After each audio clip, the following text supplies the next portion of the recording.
yields back. The chair recognizes the gentleman from Missouri, Mr. Carnahan, for 5 minutes. Thank you, Mr. Speaker. On this last day of the year, and one of the last days of this 112th Congress, we're awaiting a fiscal deal that will strengthen the fiscal health of this country. I want to take a few moments to reflect on my service here in the House of Representatives and to personally thank many who helped me get here and do the work of the people that I represent and love in the state of Missouri. First, Mr. Speaker, Deborah Carnahan, my wife, but also an accomplished attorney, a former state and federal prosecutor. She's really been the rock of our family and has been with me through the great highs and tough lows of this job. So I want to thank her. Also, Mr. Speaker, our two great sons, Austin and Andrew.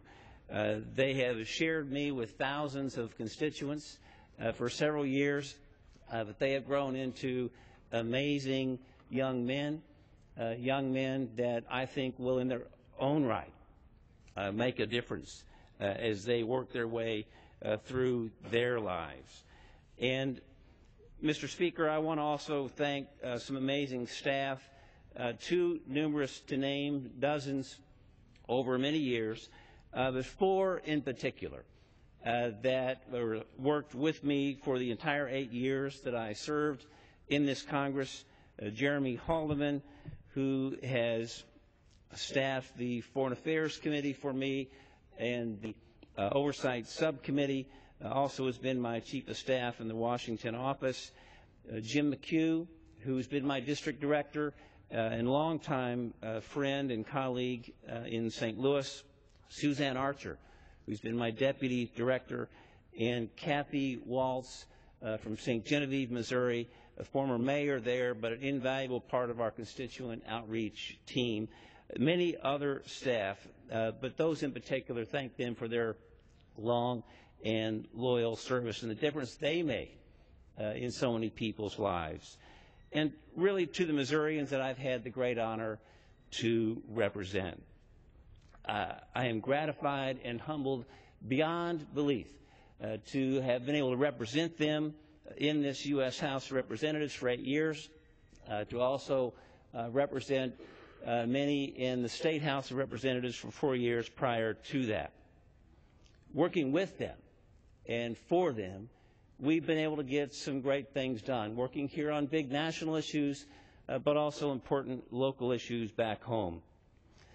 From ribbon cuttings and orange cones and construction signs all across the St. Louis region, investments in our infrastructure that have created real jobs at home, that have helped rebuild our region's roads, bridges, ports, locks, dams, levees, flood walls, airport, high-speed rail, light rail, and our bus systems.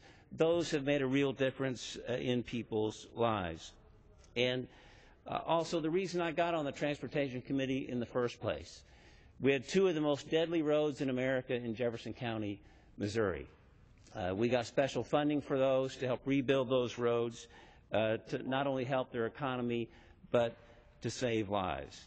And also for our firefighters, recently we were able to obtain a federal grant for special patrol boats, rescue boats on the Mississippi River that will serve the region for years to come.